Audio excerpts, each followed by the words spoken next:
नमस्कार दोस्तों, आज हम करेंगे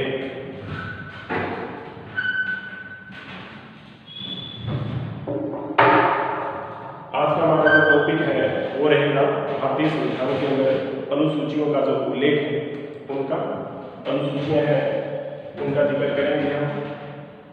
अनुसूचियां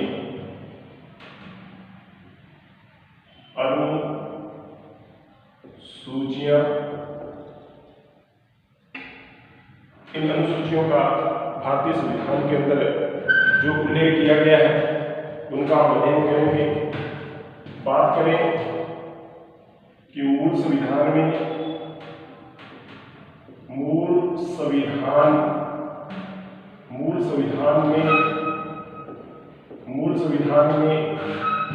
8 अनुसूचियां थी। कितनी अनुसूचियां थी? 8 अनुसूचियों का उल्लेख था। लेकिन वर्तमान में भारतीय संविधान के अंदर 12 अनुसूचियों का उल्लेख है। कितनी अनुसूचियों का है? 12 अनुसूचियों का उल्लेख है। इस प्रकार से हम डिटेल्स अनुसूची करेंगे। 8 मूल में थी, लेकिन इसमें कितनी और जोड़ दी गई? 4 और जोड़ दी गई। ये विभिन्न संविधान संशोधनों के माध्यम से इसके अंदर 4 अनुसूचियां हैं वो जोड़ी गई है। हम बात करें प्रथम अनुसूची की, तो हमें सिर्फ पूरी लाइन पूरी स्टोरी याद करने की जरूरत नहीं है, क्योंकि हमें स्टोरी तो सीधा ये सुनना है। लेकिन उसके लिए हमें सिर्फ एक लाइन और उसके अंदर भी वर्ड याद करने हैं कि पहली अनुसूची के अंदर क्या है, दूसरी अनुसूची में क्या है, तीसरी में। वो ऑटोमेटिक जब एक वर्ड आपको याद आ जाएगा वो ऑटोमेटिक आपको याद हो जाएगा। इसके अंदर हम देखेंगे कि प्रथम अनुसूची के अंदर ये ध्यान देना है ओनली देश के राज्यों व केंद्र शासित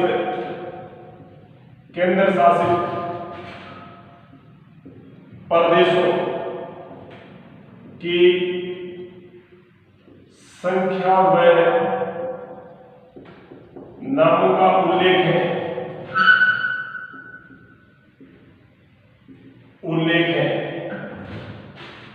क्या जिक्र किया है? देश के राज्यों और केंद्र शासित प्रदेशों की संख्या और नामों का क्या इसके अंदर उल्लेख किया गया है। अब देखिए, आजादी के समय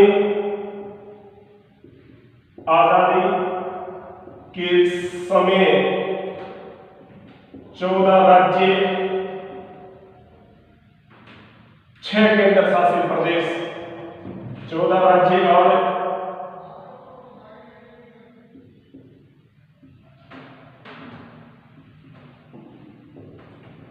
केंद्र शासित प्रदेशों का उल्लेख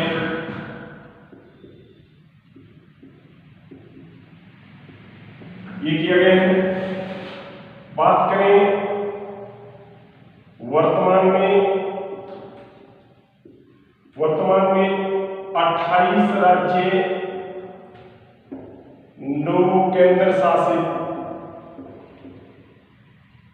प्रदेशों का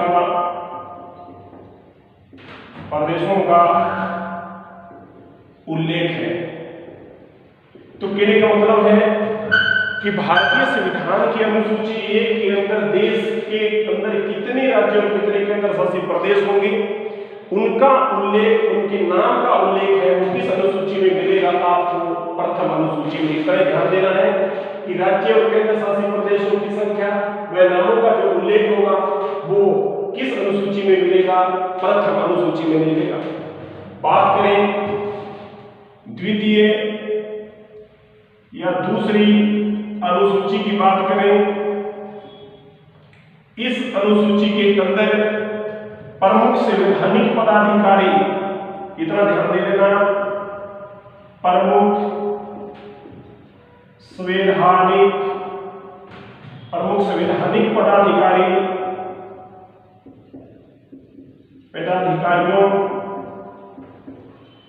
को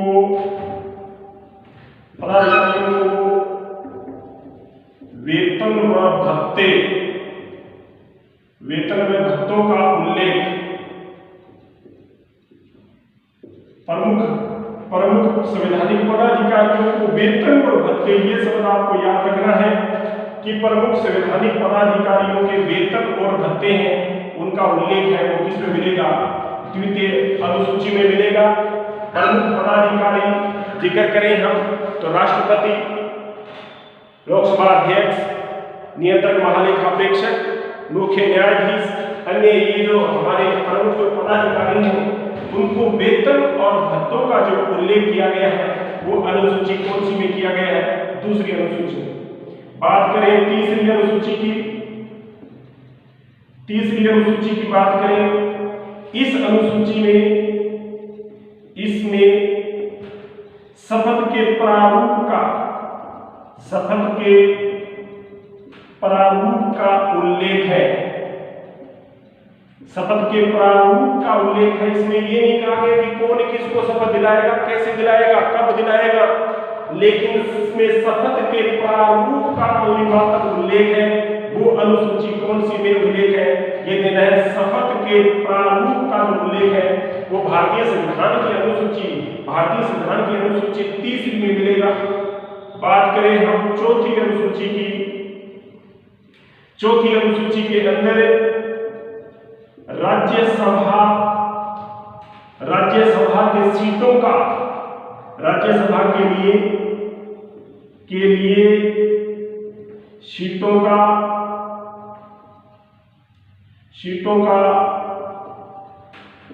आवंटन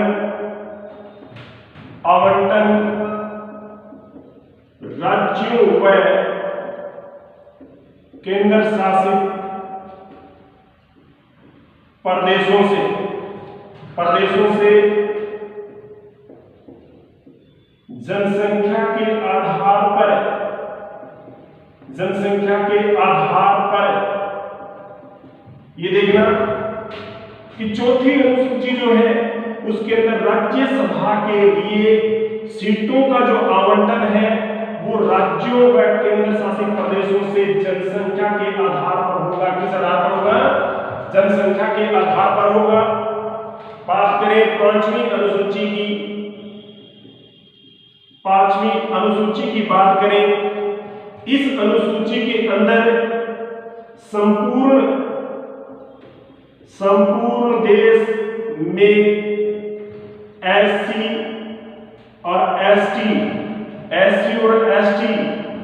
के लिए विशेष प्रशासन व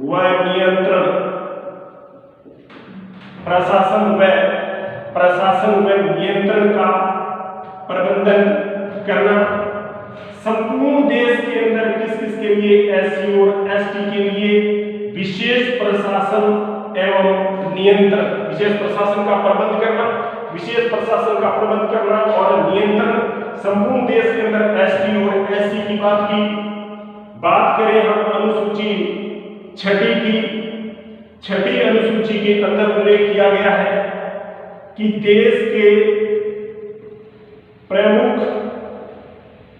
4 राज्यों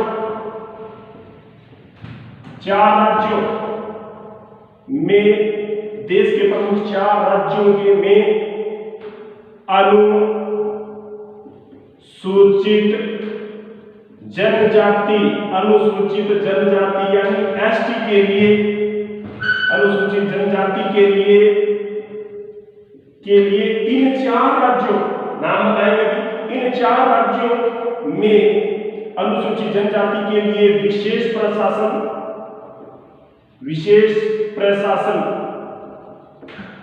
व नियंत्रण, विशेष प्रशासन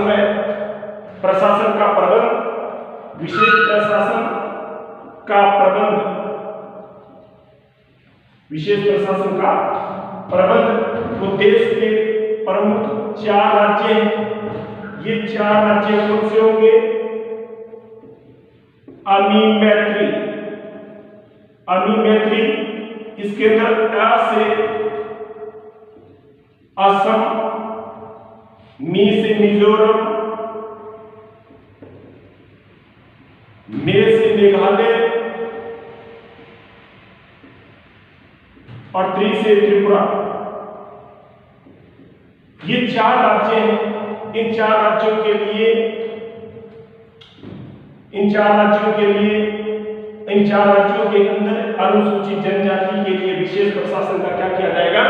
प्रबंध किया जाएगा। इसका उल्लेख है 6ठी अनुसूची में। बात करें 7वीं अनुसूची, 7वीं अनुसूची की बात करें, 7वीं अनुसूची का जिक्र करें तो 7वीं अनुसूची,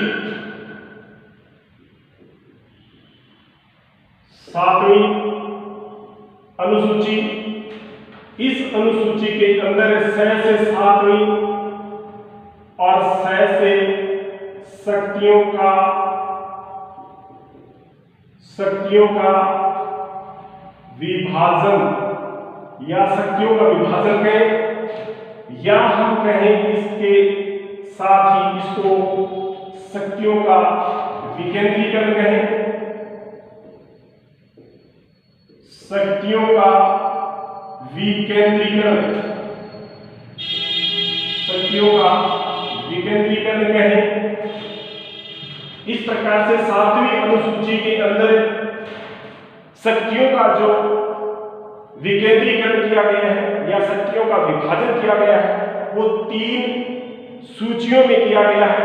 मेन इंपॉर्टेंट 3 अनुसूचियां हैं, उनके अंदर 3 सूचियों में किया गया है। इन 3 सूचियों के अंदर एक पहली है संघ सूची, दूसरी है राज्य सूची, तीसरी है समवर्ती सूची,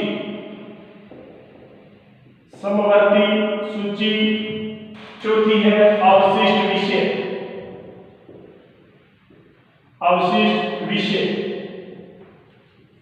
विषय। बात करें 1935 के अधिनियम की बात करें कि अधिनियम 1935 के अधिनियम की बात करें तो इसमें भी 59 विषय, ये विषय हैं 59 विषय, 54 विषय, 36 विषय और ये गवर्नर जनरल के पास। फिर हम इसके बाद में जिक्र करें, इसके बाद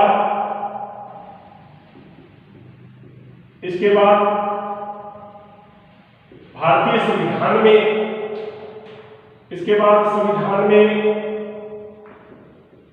संविधान में जो उल्लेख किया गया है वो से 97, फिर 66 विषय, 47 विषय। वर्तमान की बात करें, वर्तमान में ये जो विषय होंगे वो होंगे 100, ये होंगे 61 और ये होंगे 52 विषय। इस प्रकार से ये हमारे विषय हैं। अभी बात करें कि इन संघ सूची पर कानून बनाने का जो अधिकार है इन विषयों के ऊपर बोले तो केंद्र सरकार कानून बनाएगी। केंद्र सरकार क्या बनाएगी? कानून बनाएगी। इनके ऊपर राज्य सरकार बनाएगी, राज्य सरकार कानून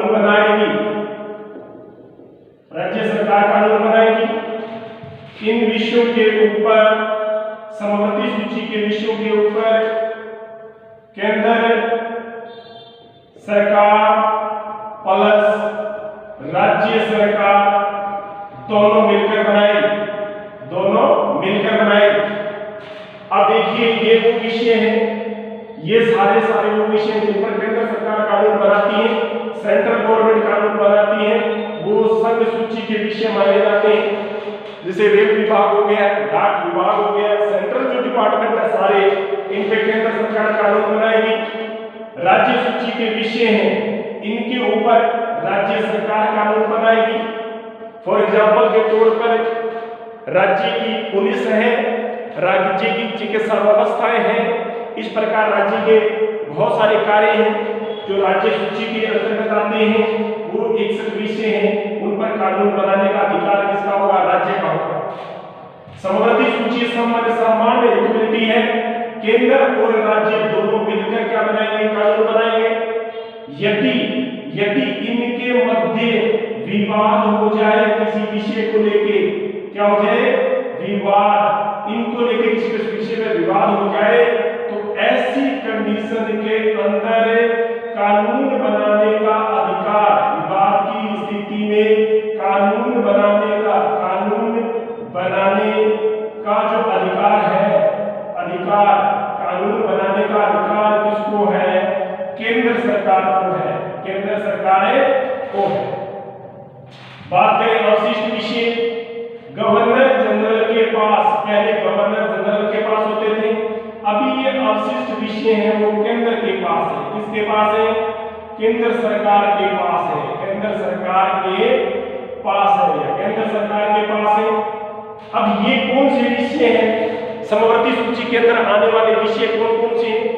समवर्ती सूची के अंदर आने वाले वे विषय हैं, जैसे अभी साइबर क्राइम हो गया है, अंतरिक्ष से संबंधी समस्याओं या उनसे निजात पाने के लिए जो विषय या कानून, नियम, रूल, रेगुलेशन बनाने हैं, उनके ऊपर कौन बनाएगी? केंद्र सरकार बनाएगी। तो इस प्रकार से ये अनुसूचियां हमने 7 की है। एक बार मैं इनको इरेज करूंगा तो इनके ऊपर अपने एक बार पुनः देखें। प्रथम अनुसूची है देश के राज्यों, केंद्र शासित प्रदेशों की संख्या में नामों का उल्लेख मिलेगा। आजादी समय करेंगे 14 राज्य, 6 केंद्र शासित प्रदेश, 28 राज्य वर्तमान में, 2 केंद्र शासित प्रदेश हैं। जम्मू कश्मीर लद्दाख नए केंद्र शासित प्रदेश बनने के बाद एक राज्य कम हो गया, 2 केंद्र शासित प्रदेश बढ़ गए। दूसरी में इतना ही ध्यान देना है कि प्रमुख संवैधानिक पदाधिकारियों के वेतन भत्ते, आपके दिमाग में इतना आ जाना चाहिए कि प्रमुख संवैधानिक पदाधिकारी कौन है, वो उनके लिए वेतन भत्ते हैं। राष्ट्रपति लोकसभा 100 है, नियंत्रण का प्रेषक हो गया, न्यायाधीश हो गया है। इस प्रकार से इनके वेतन भत्तों का उल्लेख है, वो अनुसूची दूसरी में। तीसरी में शपथ के प्रारूप का उल्लेख है, शपथ के प्रारूप का उल्लेख है कि किस प्रकार कौन किसको शपथ दिलाएगा, ये नहीं है, और शपथ का प्रारूप है, जो स्ट्रक्चर है उसका उल्लेख इसमें किया गया है तीसरी अनुसूची। चौथी में राज्यसभा की सीटों का जो आवंटन है राज्य केंद्र शासित प्रदेशों से जनसंख्या के आधार पर होगा, जनसंख्या के आधार पर होगा। पांचवी अनुसूची में संपूर्ण देश में एससी एसटी के लिए विशेष प्रशासन व नियंत्रण होगा। एससी और एसटी के लिए है पांचवी में एससी, ये S5 है, देखना S5 पांचवी अनुसूची में। और छठी अनुसूची में देश के प्रमुख 4 राज्यों में अनुसूचित जाति जनजाति कौन सी है? अनुसूचित जनजाति के लिए विशेष प्रशासन का प्रबंध है। वो ये 4 राज्य जो है असम, मिजोरम, मेघालय और त्रिपुरा, मैत्री, ये 4 राज्य होंगे। इनके अंदर इस प्रकार के प्रशासन का प्रबंध करना है। 7वीं अनुसूचियों के अंदर शक्तियों का विभाजन किया गया है। संघ सूची, राज्य सूची, समवर्ती सूची, अवशिष्ट विषय, संघ पर कानून केंद्र सरकार, राज्य सूची पर राज्य सरकार, समवर्ती पर दोनों। अगर विवाद उत्पन्न हो जाए तो कानून कौन बनेगा? केंद्र सरकार। समवर्ती सूची पहले गवर्नर के पास थी, अवशिष्ट विषय, और अवशिष्ट विषय गवर्नर जनरल के पास थे। अब जो अवशिष्ट विषय है वो किसके पास है? केंद्र सरकार के पास है।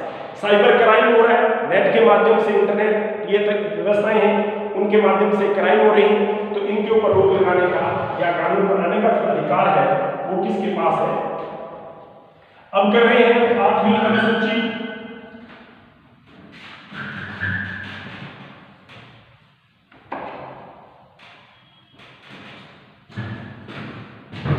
अभी हम जिक्र कर रहे हैं 8वीं अनुसूची।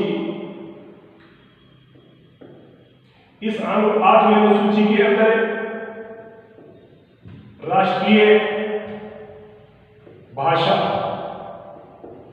मूल संविधान में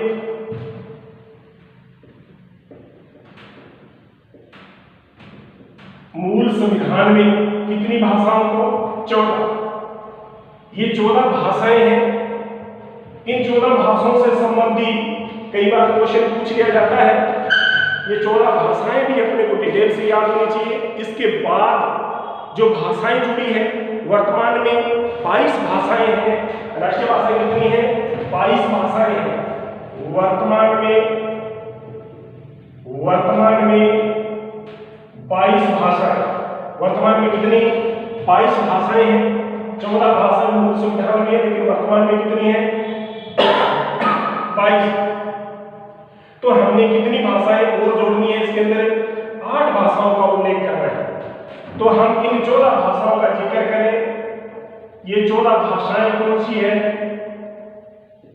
इन 14 भाषाओं का जिक्र करें तो इसके लिए एक संसर्ग है बीएसपी और एम की स्क्वायर, के की स्क्वायर, टी की स्क्वायर और यू की स्क्वायर। ये हमारी 14 भाषाएं हैं। 3, 3, 6, 8, 10, 12 और 14। इस प्रकार से भारतीय संविधान के अंदर, मूल संविधान में 14 भाषाओं का उल्लेख किया गया है। इसका जिक्र करें तो हिंदी, इसका जिक्र करें असमिया, इसका जिक्र करें गुजराती, इसका जिक्र करें हम बंगाली, इसका जिक्र करें हम संस्कृत, इसका जिक्र करें हम पंजाबी। कौन सी हो जाएगी? पंजाबी। एच से हिंदी, ए से असमिया, जी से गुजराती, बी से बंगाली, एस से संस्कृत, पी से पंजाबी। अब इनका जिक्र करेंगे हम। एम की स्क्वायर,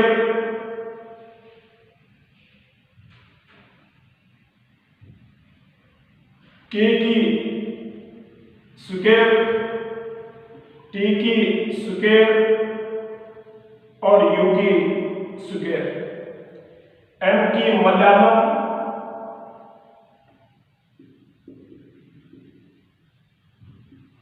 मराठी,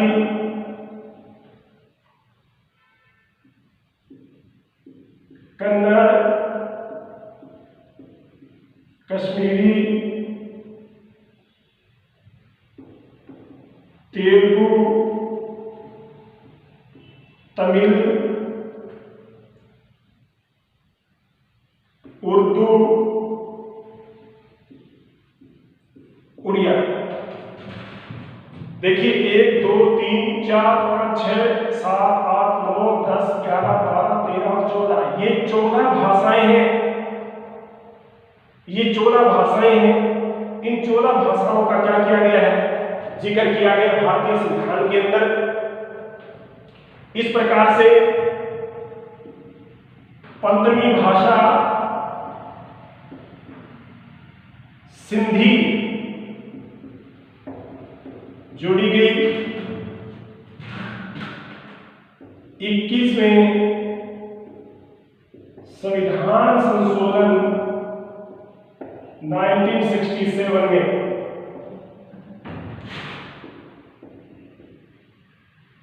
इसके बाद 4 भाषाएं जोड़ी गई। 71वें संविधान संशोधन 1992 में, या तो कहें नमक, ये कर लेना, एन के नमक, ऐसे याद कर लेना नमक। ये एन से नेपाली, एम से मणिपुरी, के से कोंकणी, ये भाषाएं जोड़ी गई। अब जिक्र करें 12वां संविधान संशोधन 2003, इसके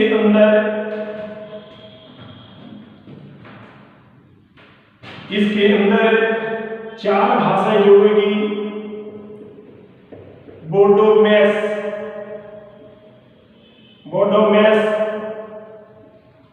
वो से बोडो, डो से डोगरी, में से मैथाली, से संथाली। ये चार भाषाएं और जोड़ी गई। इस प्रकार भारतीय संविधान के अंदर कुल कितनी भाषाएं होंगी? 22 भाषा। भारतीय संविधान के अंदर कुल कितनी भाषाओं का उल्लेख किया गया है?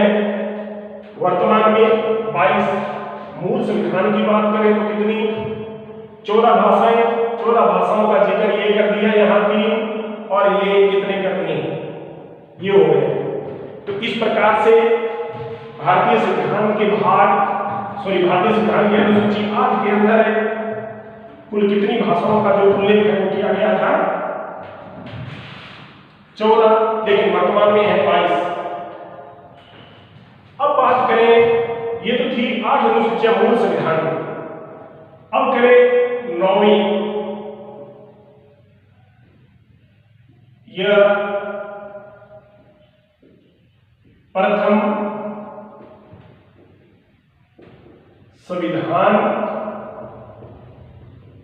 संशोधन 1951 में जोड़ी गई।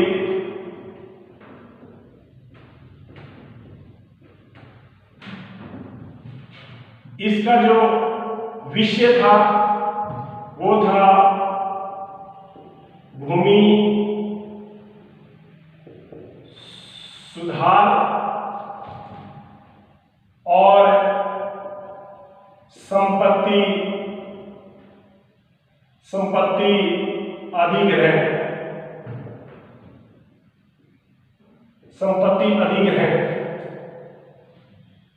ये प्रथम जो संविधान संशोधन है, क्योंकि संविधान जो संशोधन है वो हमारी संसद करती है, लेकिन ये संविधान संशोधन 1991 हो गया, क्योंकि भारतीय जो लोकसभा का जो गठन है वो 1952 में हुआ। 13 मई 1952 को पहली बैठक हुई, तो इससे पहले संविधान संशोधन कर किसने दिया?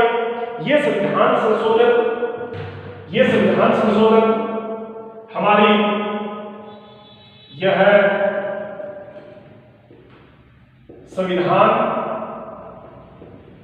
संशोधन हमारी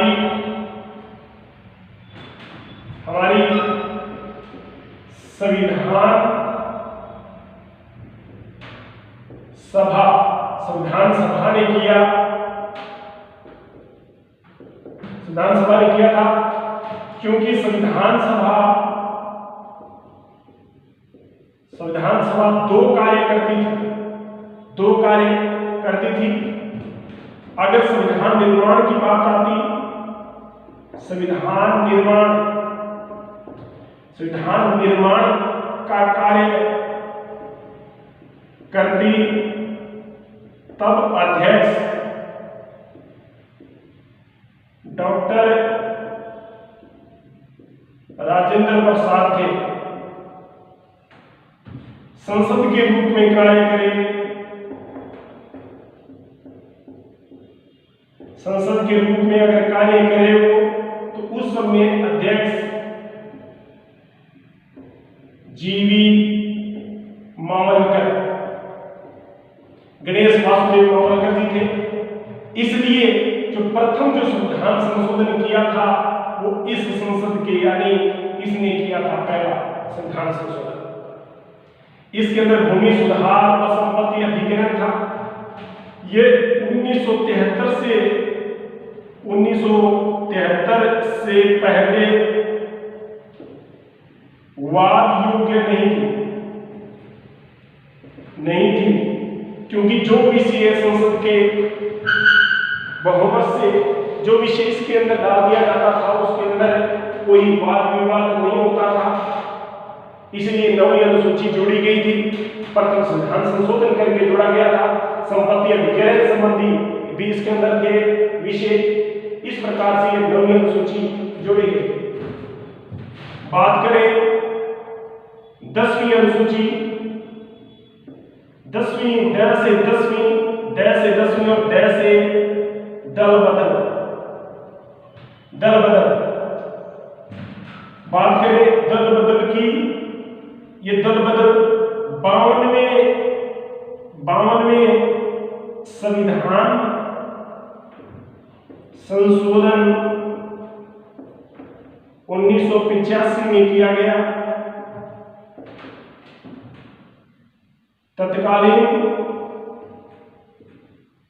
तत्कालीन प्रधानमंत्री राजीव गांधी जी थे।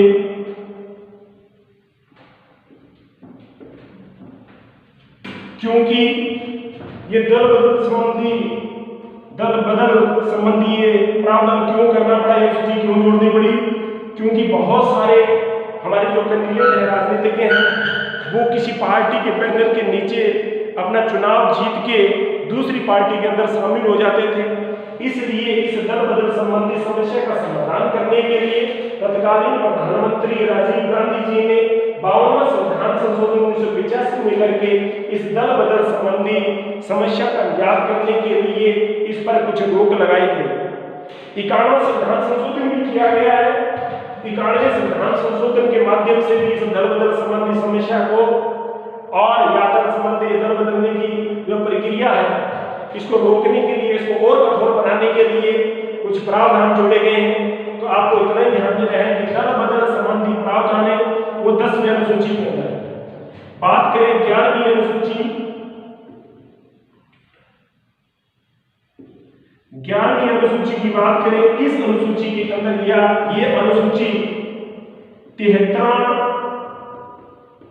संविधान संशोधन 1992 में जोड़ी गई। इसमें पंचायती राज संबंधी व्यवस्थाओं का उल्लेख किया गया है। इसके अंदर 73वें संविधान संशोधन के माध्यम से 11वीं अनुसूची और भारतीय संविधान का भाग 9 भी जोड़ा गया है, जिसके अंदर पंचायती राज और नगरीय शासन व्यवस्था का उल्लेख किया गया है। तो इसके अंदर अनुसूचियों को अलग अलग जोड़ी गई है कि 11वीं अनुसूची के अंदर 73वां संविधान संशोधन 11वीं अनुसूची जोड़ी गई है, वो 73वें संविधान संशोधन 1992 में जोड़ी गई। इसमें पंचायती राज व्यवस्था है,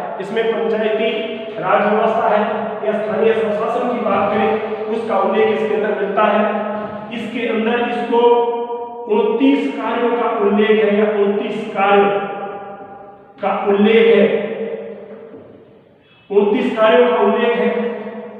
लेकिन भारतीय संविधान की अनुसूची 11वीं के अंदर पंचायती राज को 29 कार्य दिए गए हैं, लेकिन ये कार्य जरूरी नहीं है कि कोई राज्य अपनी पंचायती राज व्यवस्था को संपूर्ण कार्य 29 के 29 दे दे। वो राज्य की विधानमंडल के ऊपर आधारित है कि वो कितने कार्य अपने पंचायती राज को देगा। वो अलग अलग राज्य के अंदर अलग अलग अपनी विधानसभाएं हैं, वहां का विधानमंडल ही निर्धारित करेगा कि किस पंचायती राज को कितने कार्य दिए जाने चाहिए। उदाहरण के तौर पर हम बात करें, कि राजस्थान की पंचायती राज को 23 कार्य दिए गए हैं। 23 कार्य ये कार्य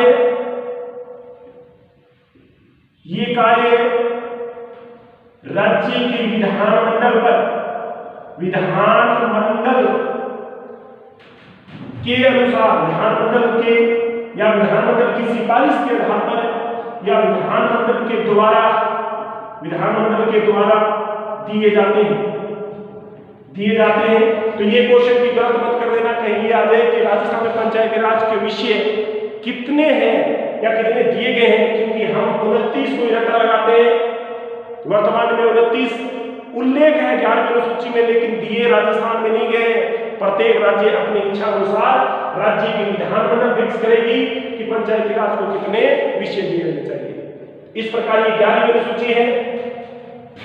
बात करें 12वीं अनुसूची, इस अनुसूची के अंदर या ये अनुसूची 74वें संविधान संशोधन 74वें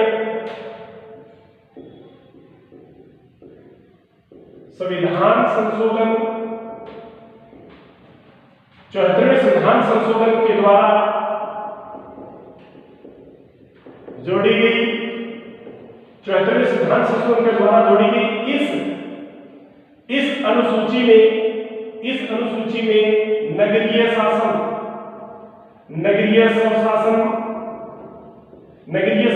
का उल्लेख किया गया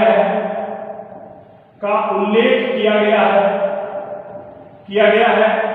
इस नगरीय स्वशासन के लिए 18 कार्यों का 18 विषयों का कार्यों का उल्लेख किया गया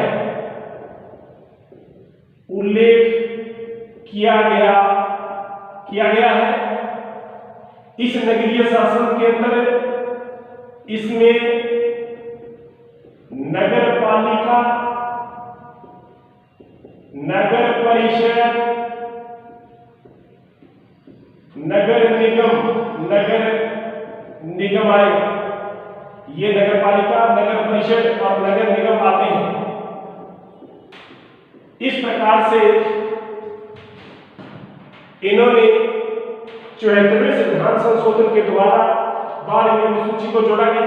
नगरीय स्वशासन संबंधी उल्लेख है, इसके अंदर 18 कार्यों का उल्लेख किया गया है नगरीय शासन व्यवस्था के लिए। इसमें नगर पालिका, नगर परिषद और नगर निगम आते हैं। शहरी है, ये कौन सा है? शहरी, इसलिए हमने नगरीय स्वशासन का उल्लेख कहा है। तो इस प्रकार से हमारी ये अनुसूचियां हैं वो 12 हैं, वो कंप्लीट हो चुकी है। तो इस प्रकार से आपको याद करनी है बड़े अच्छे तरीके से। थैंक यू, धन्यवाद। आज का इतना।